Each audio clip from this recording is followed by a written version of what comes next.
Hi everyone, today I'd like a curry. I don't want a chicken curry though.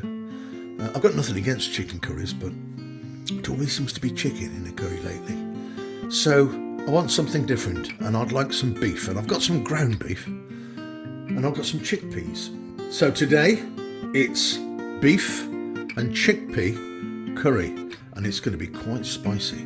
So let's run through the ingredients, shall we? Over there, I've got a can of chickpeas that I've washed off.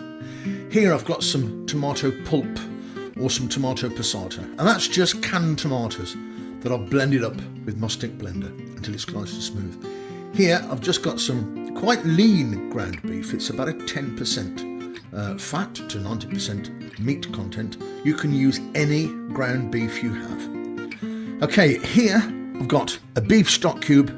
I've got some honey that's solidified in the jar, which is still perfectly acceptable to use. I've got some neutral oil. On this occasion I'm using a vegetable oil. You can also use peanut, rapeseed, groundnut, whatever you have by you. I've got some cumin, some garam masala and some coriander.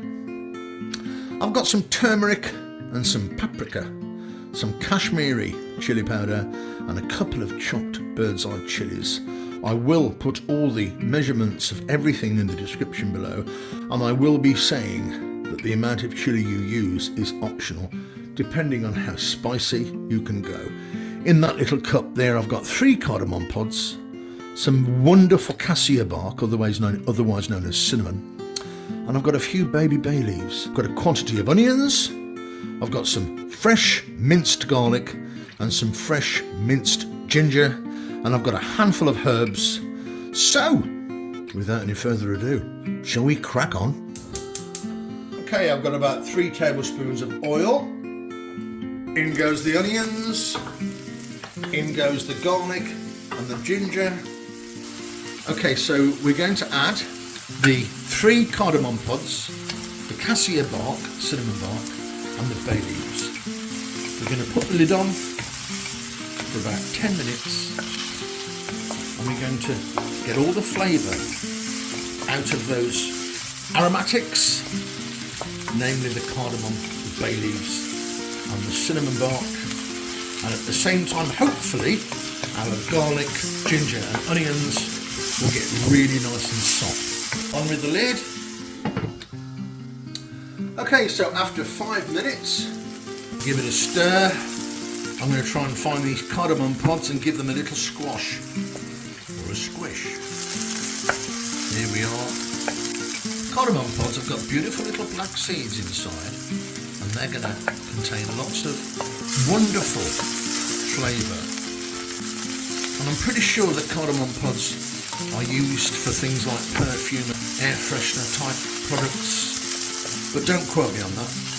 I'm not informed on that sort of thing, but I know once I saw cardamom as an ingredient in a perfume product. Okay, let's get the lid back on for another 5 minutes. The onion is now nicely brown, it's shrunk in volume, and all those flavours have infused the onion, ginger and garlic pulp. Okay, in goes the ground beef, minced beef. So we need to cook this now until it's completely cooked. So, 6 or 7 minutes later, what we do need to do though is to crush all these little lumps of beef. If you're cooking in a carbon steel wok or a stainless steel frying pan, you can use a metal potato masher, which would do a great job.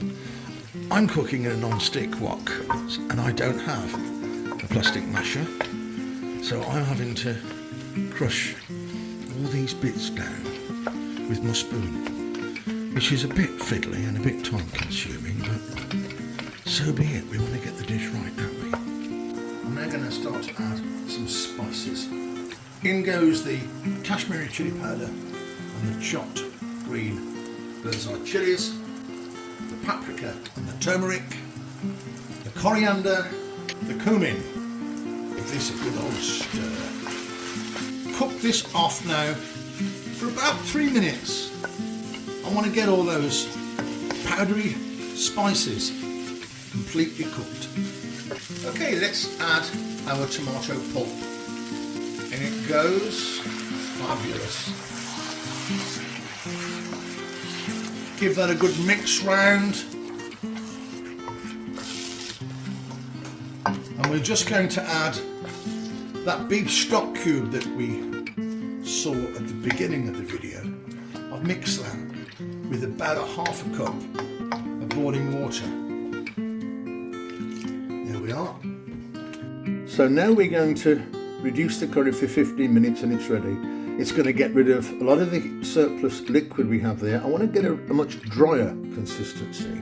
And obviously the flavour is going to become more intense too. So we're going to pop the lid on, turn the heat up to medium, and after 5 minutes I'm going to take the lid off. And then I'm going to throw in a can of washed chickpeas. So in they go. Give those a stir around, and then I'm going to pop the lid back on for a further 5 minutes, and it's going to reduce a little bit more. There we are. It's starting to look fantastic. In goes the chunk of honey. I'm going to give that a bit of a stir around, and then we're going to give it 5 more minutes reducing, and there we have it. A nice drier consistency, perfect for serving. In goes a little bit of salt to finish it with, and I'm also going to sprinkle a little bit of garam masala, which is something that goes on at the end of all curries. It sort of helps to accentuate the spices, and it gives it a wonderful emphasised rich flavour. Wonderful garam masala. That goes on, and all I'm going to do now is to stir in some chopped coriander, and I'll put some parsley in as well, and it's all ready. And that, my friends, is a fabulous spicy ground beef and chickpea curry. Time to serve. How about that? It looks absolutely fantastic. It's the perfect consistency. It's not too wet, it's not too dry. It will mix beautifully with my rice, and it's time for me to now tuck in. See you all very, very soon, and thanks for watching.